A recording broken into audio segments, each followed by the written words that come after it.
Welcome back to the next session on design of pre-stressed concrete elements course. So from the last three sessions, we were discussing the module number 3, that is design of section for flexure. So in that, we were solving numerical problems in connection with, that is, analysis of members at ultimate strength. So with this context, so let us solve few more problems today. So let me go with few more problems. So in the last class also we did or estimated or calculated the flexural strength of various section, that is rectangular section and then flanged section. So let us go ahead with few more condition today. So the next problem says like this. So let me go ahead with the problem. So the next problem says a post tension beam with unbonded tendon is of rectangular cross section. The dimension is 500 is width and effective depth is 1000 millimeter, because they have been clearly mentioned small d. Okay, and particularly in this particular module or while analyzing or estimating the flexural strength, we need to be very cautious or very careful regarding the depth, because whether they are being given the overall depth or effective depth, okay, you need to be very careful. Okay, so continuing with the problem, the cross-sectional area of pre-stressing steel is 3000 millimeter square. The effective pre-stress after considering all the losses is 1000 MPa. The effective span of the beam made up of M40 grade concrete is 15 meter. So for these conditions and for this particular beam is asking estimate the ultimate moment of resistance of the section using codal provision. So this is the problem they have been asked. Okay. So how to go ahead? So as I stated, first observe which is the type of a beam, whether it is pre-tension or post-tension. So the first thing, it is post-tension. So when the moment if you going to arrive with a post-tension beam, when the moment you come across a post-tension beam, then immediately, okay, you should check whether it is unbonded or bonded member or beam, because this post tension member, okay, while analyzing or while calculating the ultimate moment of resistance, if it is unbonded, the problem will be changed, and bonded, the problem will be different. So that's why, so based upon the, okay, the bonded or unbonded in the post tension beam, the problem will vary. So hence, so you need to be very careful, okay, and please clearly see to it whether the post tension beam is unbonded or bonded. So in this particular problem, it is post tension beam and unbonded tendon. Okay. Next, it is rectangular cross section. That is the one more thing, as I stated in the last session. Okay, you need to go with the type of a beam, and next the section. It is rectangular cross section. So let me go ahead. So now the problem is like this. Okay, so they have been given the clear, okay, that is the width of the beam. Okay, that is 500. Okay, and this will be the width. Okay, and the whatever the depth.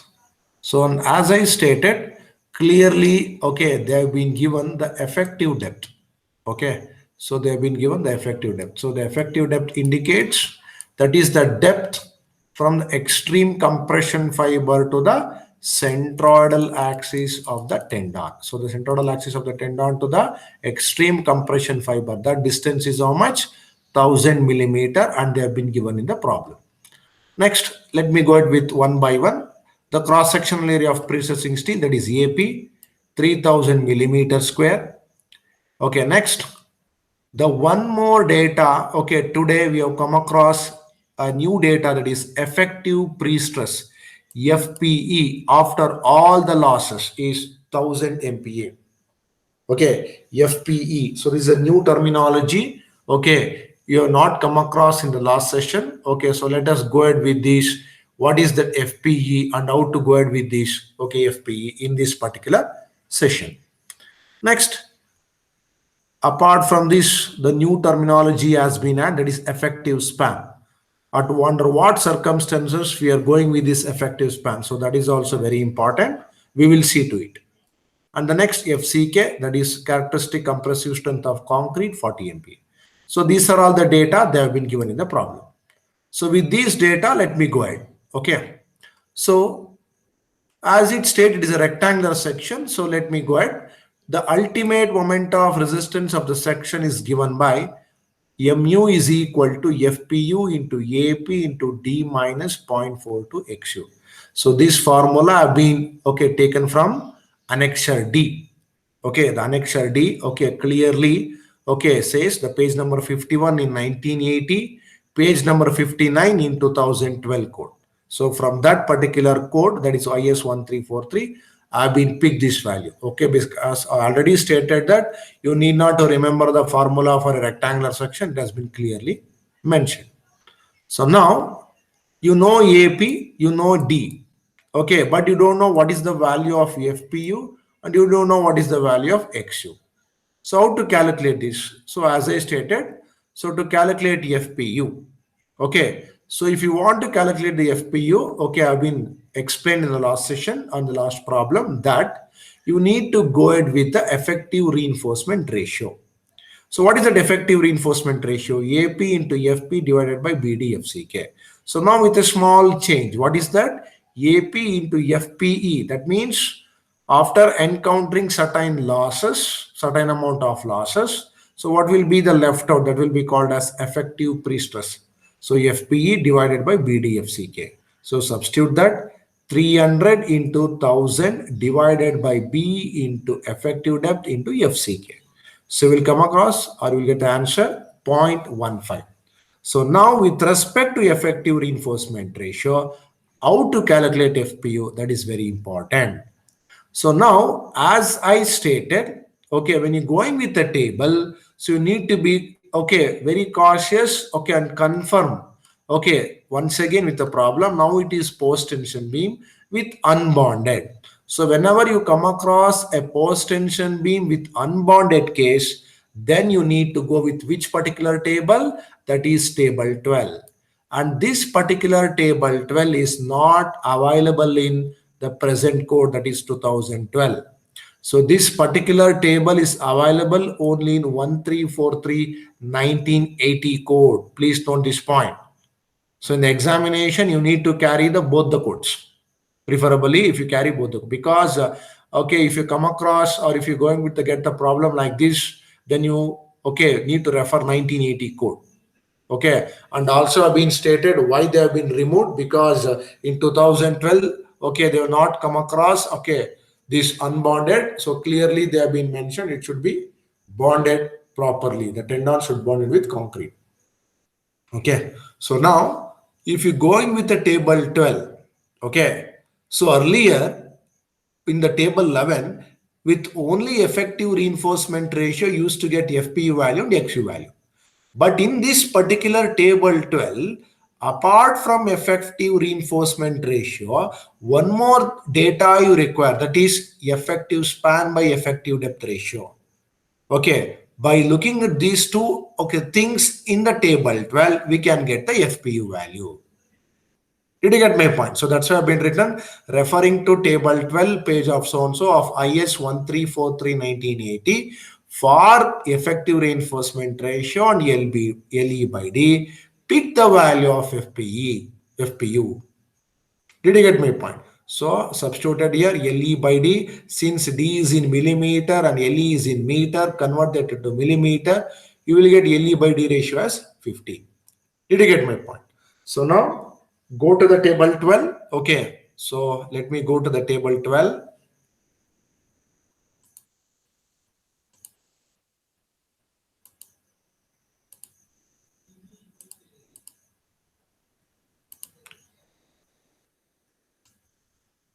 One sec, let me present the table. Yeah. So yeah, this is the table. Okay, so this is ISO 1343/1980 code. Why I've taken this code? Because I already been told, okay, that table 12 is available only in this particular code. So let me go to the table 12. Okay. Next, go ahead with, I'm going with the table 12 now. Table 10. Okay. So you can see the formula. Okay. You can see the table 11. So I have been discussed in yesterday class, the conditions at the ultimate limit state for rectangular beam with pre-tension tendon or with post-tension tendon having effective bonded. Okay, so this is the value. Okay, so you're going to pick in the yesterday session, which have been explained. So now let me go with the table 12. Okay, in this particular session for this particular problem. Why? Because they have been clearly mentioned it is a post-tension rectangular beam with unbonded. So for this particular case, as I stated, you require two things. One is effective reinforcement ratio. One is effective reinforcement ratio, and another thing is what is the effective span by depth ratio. Okay, so the two things you require. So based on two things, you are going to pick up the value of FPU by FP. Did you get my point? So let me go ahead. Okay, so what will be the things? Okay, so let me go ahead. So it is clearly, okay, saying that you can see here the effective reinforcement ratio have been obtained 0.15. Okay, so for this 0.15 and observing this 15. Okay, so that is, let me go with this code. Okay, so that is 0.15 effective reinforcement ratio. Okay, I've been got. Okay, then the value of L by D is 15. Okay, so let me go ahead with 15. So 15 is not available. So you need to interpolate. That means for 0.15, okay, 10 is 1.36 and for 20 it is 1.2. So what is the value for 15? Okay, so interpolate and get the value of FPU by FP. Did you get my point? So like that, you need to pick up the values in from the table. So let me go ahead. Okay, so the table clearly says, okay, so now for 20 it is 1.2, for 10 1.36 as I mentioned. So interpolating, you will get 1.28. Therefore, FPU by FPE, which is equal to 1.28. So therefore, FPU is equal to 1.28 into 1000. Okay. So therefore, FPU is equal to 1280 Newton per millimeter square. Next, let me go ahead with XU by D value. So once again, the same thing. Okay. Go to the table. Okay. In the beside, okay, you can observe the same thing. That is the ratio of depth of neutral axis to the centroidal of the tendons in the tension zone. That is XU by D. Okay. For the values of L by D. Here also, so based on effective reinforcement ratio, 0.15. Pick up the values of L by D for 15. So now also for 0.15, 20 is 0.46 and for 0.15 L by D ratio for 10 is 0.52. So what will be the XU by D value for 15? So like that you need to pick up the value. So let me go ahead. Okay, so 0.46, 0.52. So for these things, okay, the 15 is 0.49. So XU by D is equal to 0.49. So XU is equal to 0.49 into 1000. So therefore XU is equal to 490 millimeter. So substitute everything in the MU. Okay, so in this formula, so that is MU is equal to FPU into AP multiplied by D minus 0.42 into XU. You will arrive with 3049.7 kilonewton meter. So like this, you need to go ahead with the problem. Okay. So in this particular session, I've been taught a post-tension beam with unbonded tendon. So how to go ahead with table 12. So that also has been taught. Okay. So let me go ahead with the next problem. Okay. The next problem. So the next problem says like this. A pre-tension PSC beam of I section with 160 by 70 flange, okay, with thickness of web 50 mm, sorry, and overall depth of I section 320 mm. So now it is I section.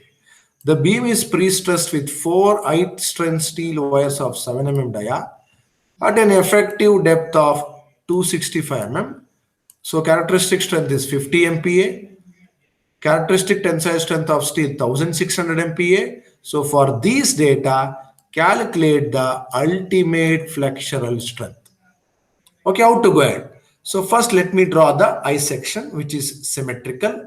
How will you come to know it's symmetrical? Because they have not been mentioned anything like top flange and bottom flange. So obviously it will become symmetrical. So they have been given only one dimension, that is 160 by 70, 160 by 70. Then the thickness of the web, that is 50. Overall depth they have been given. Okay, that is 320.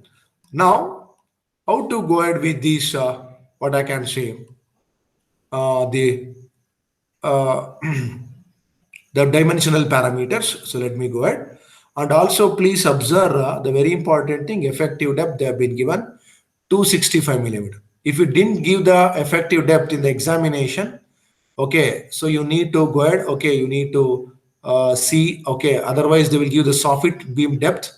That means, okay, at what particular distance this central axis of the steel is located from the soffit. That means overall depth minus this, you will get the effective depth. Okay, so like that, you need to go ahead with the effective depth calculation. Okay, so these are the data FCK, FP. So in AP, okay, they have been given like this in numbers and diameter. So 4 numbers of 7 mm dia, that is 4 into pi by 4 into 7 square, which is 154 millimeter square. So now, since it is I section, okay, as I stated, for any flanged section, so you need to start with a condition that whether XU is lesser than DF, okay, if the condition holds good, proceed. If doesn't, then you need to change the condition to XU greater than DF. Okay, and these type of problems have been solved in the last session with single T section and double T section. The same thing will repeat here also.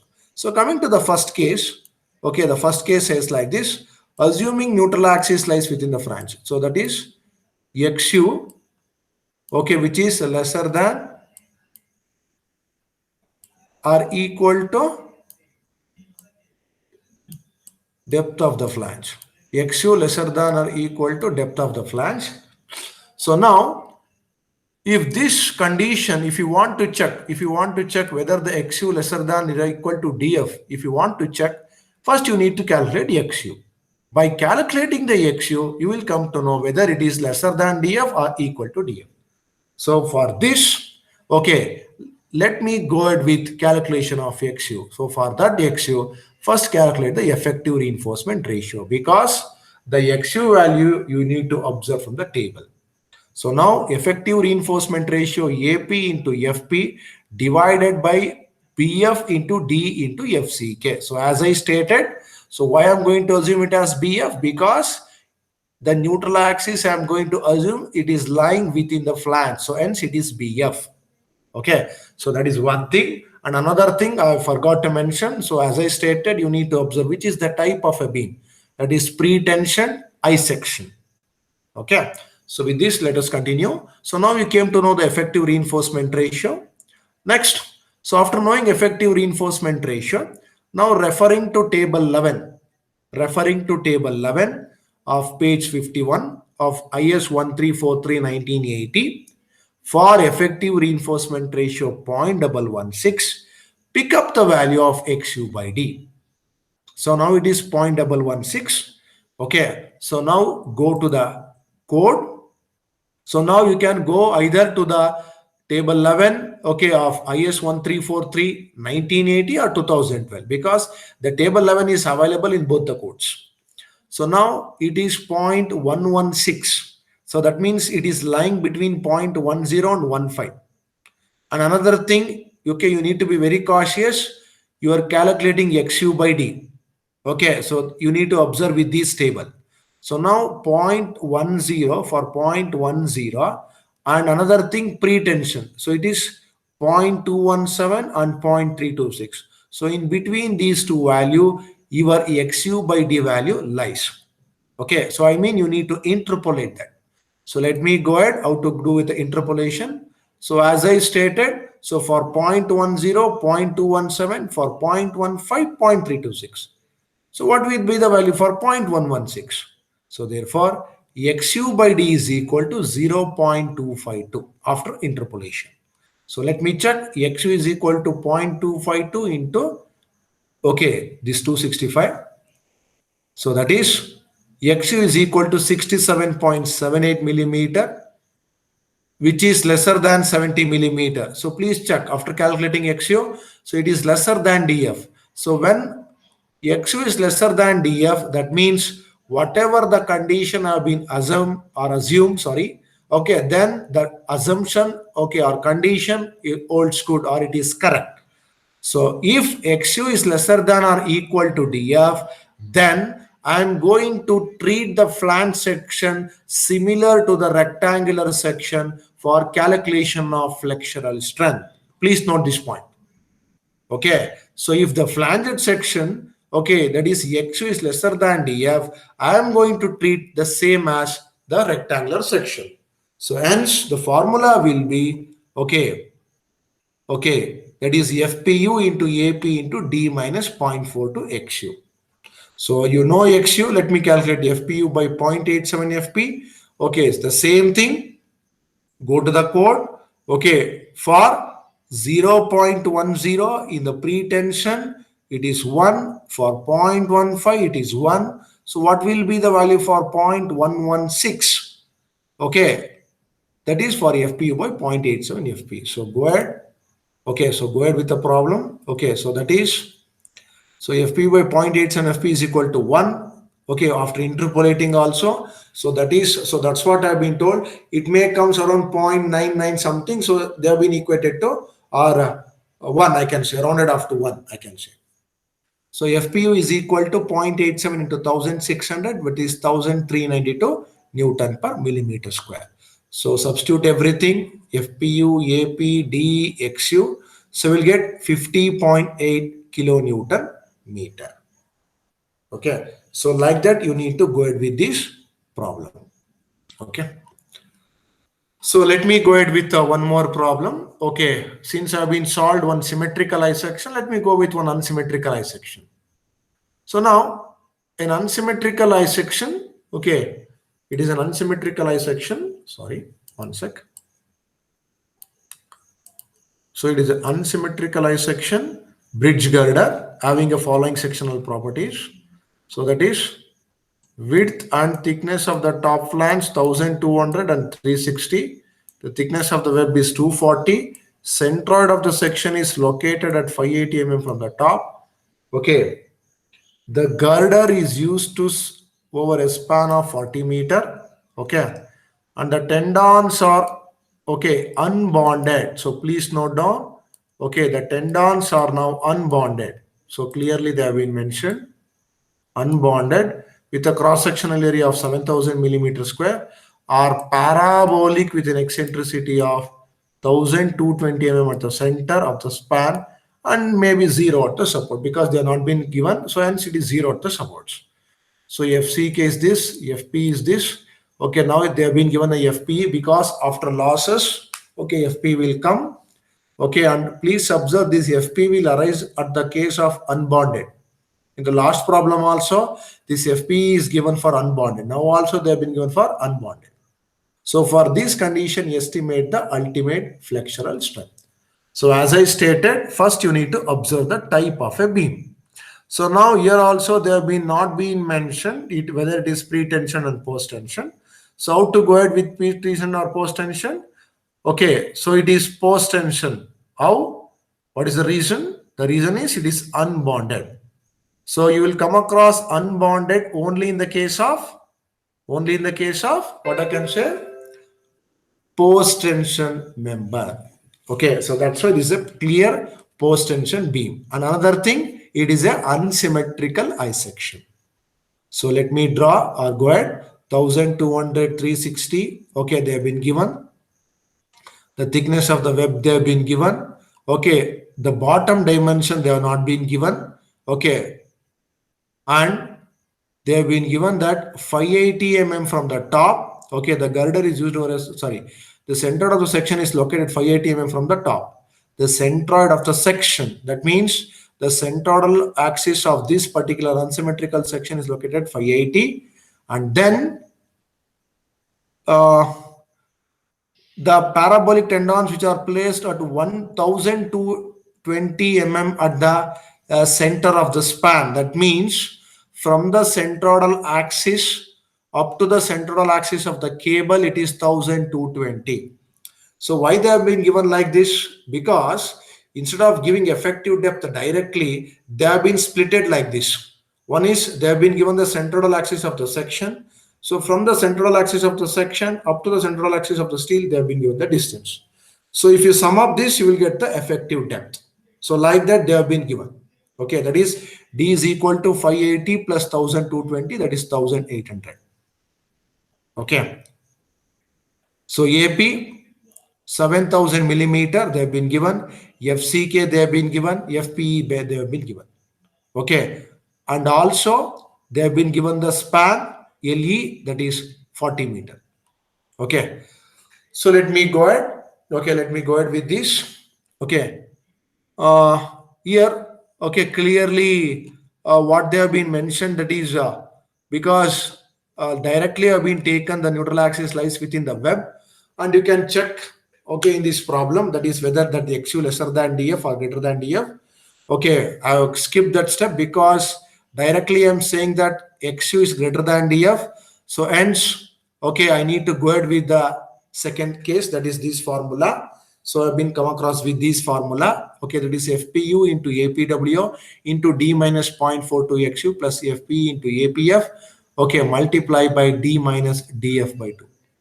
Okay, I think this is the one more formula. You can go ahead. Okay, so instead of using that formula for particularly for this case.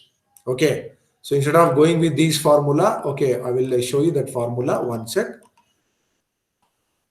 Okay, so instead of this formula, I've been used that formula. Okay, when you come across with the losses, you can check, okay, how the answers will vary with these two formula. Okay, so I've been used a different formula now. So please see that. Okay, FPE into APF multiplied by D minus 0.5 DF. Okay, so now, so as I stated, okay, I have skipped the step of XU lesser than DF, but please you people check, okay, whether the XU lesser than DF or greater than DF. Afterwards, come to the conclusion. Okay, so now directly have been written, assuming neutral axis lies within the web. So that is calculation of APW, because you need to go ahead with modified effective reinforcement ratio, hence you require APW. So how to calculate APW? You need to go ahead with these steps. So that is AP is equal to APF plus APW, where AP is 7,000 millimeter square. Therefore, APF is equal to 0.45 FCK into BF minus BW into DF by FPE. So substitute everything, FCK, BF, BW, DF, FPE. Earlier it was FP, now it is FPE. So wherever this FP comes, you will need to change with FPE. Then APW is equal to, okay, 7,000 minus 5832, which will 1168 millimeter square. So this will be your APW. Okay. So now let me go ahead with modified effective reinforcement ratio, because whatever the condition you have been assumed, that is XU. Okay, because you have been assumed that XU greater than DF. XU greater than DF. So for this condition, whether the condition holds good or not, you need to check. So hence, modified effective reinforcement ratio, calculate that. Okay, substitute APW, substitute FPE, okay, substitute BW, substitute D, and you already know that why it is BW, because the neutral axis lies within the web. Okay, next, LE by D, that is 40 into 1000 by 1800, which is 22.2. So now, okay, so which table you need to refer? Okay, in order to calculate XU by D, you need to refer table 12. Why? Because the table 12 holds good for post-tension unbonded members. Okay, so go to that, okay, table, okay, so observe 22.2 for effective reinforcement ratio, 0.072. Okay, once again, for modified effective reinforcement ratio 0.72, that is, okay, 0.05 how much, and for 0.10 how much. So therefore 0.072 it is finally how much. So you need to interpolate and get the value of this. Is it clear? So therefore xu by d is equal to 0.228. So substitute that. So xu is equal to 0.228 into 1800, which will be 410.4, which is greater than df. Hence the condition holds good. You can see that. So the depth of the flange is only 360, but I got the answer of 410, hence the condition holds good. So once XU value is right, immediately you can calculate the FPU value with the same modified effective reinforcement ratio, 0.07. Okay, with the same effective span depth ratio, calculate that. Okay, but the change, you need to refer the FPU by FPE value. So by picking that FPU by FPE 1.27, so that is FPU by FPE is equal to 1.27. That is therefore FPU is equal to 1.27 into FPE, which is 1200. That is 1524 Newton per millimeter square. 1524 Newton per millimeter square. So this will be the your FPU value. So now substitute everything. Okay, substitute everything. So that is whatever the values or whatever the formula have been wrote, FPU, APW, XU, D, FPE, APF. Okay, so you can go ahead with this formula. Okay, when this effective pre-stress will be given, you can go ahead with this formula. Okay, so substitute everything, and finally we'll be arriving with the answer 14.23 10 to the power of 9 Newton millimeter, or 143,234. Not is 324, it is 234 kilonewton meter. So like that you need to go ahead. Okay, a small change in this problem, what you observed is, okay, the formula. So this formula. Okay, you can also check with that formula also. Okay, so please check that. Okay, what will be the variations? You can check. Okay, by older formula also. Okay, so like this, you need to go ahead with these problems. I think I've been covered all the varieties and with all the section. That is rectangle, symmetrical eye, okay, T section, double T, unsymmetrical eye. I think I've covered all the section with all the condition. I've been come across pre-tension, post-tension members with bonded and with unbonded. Everything I've been covered. Okay, so these are all the problems you can expect in the exam. Okay, hope you have understood. So, and one more problem I want to give as an, okay, the homework or assignment. Okay, so please observe. So now it is a hollow box section. It is an hollow box section with 600 mm width and 400 mm in depth. And the wall thickness of this is 100 mm, has 40 numbers of 5 mm dia high tensile wires at the bottom flange. The beam is pre-tensioned with centroid of the wires at a distance of 50 mm from the soffit of the beam. So for this, determine the ultimate carrying capacity of the member by taking FCK 60 and FP 1700. Did you get my point? Okay, so now it is a hollow box section. So draw that 600, 400. So that is the outer wall. Okay, next with a wall thickness of 100. So now the wall thickness at all the four sides is 100. So know that, okay, this is 100 millimeter. Okay, so at all the corners, all the four corners. Okay, so that is 100, 100, 100, 100. So in that deduct 600 minus 100, 100. So that is 400 millimeter width. In 400 deduct 100, 100. So that is 200. Did you get my point? So how to locate the effective depth? So in the clearly they have been mentioned, that is 40 numbers of 5 mm high tensile wires located at, okay, I can say they've been, yeah, 50 mm from the soffit of the beam. So that means 50 mm from the soffit of the beam. So you know overall depth 400, deduct this, you will get the effective depth of 350. Did you get my point? And the next, AP, 40 numbers of 5 mm, calculate AP, you know D, you know FCK, you know FP. So everything you know. Okay, so how to go ahead with this type of problem? Okay, you can check. Okay, you can check with this. Okay, so it is something like I can say the rectangular section. So you need to go ahead, FPU into AP multiply by D minus 0.42 XU.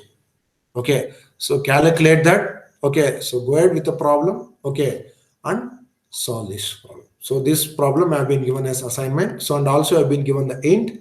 So solve this. So this particular problem has came in the last year, that is in 2020. Okay, this problem has came. Okay, so hope you have understood okay, the problems.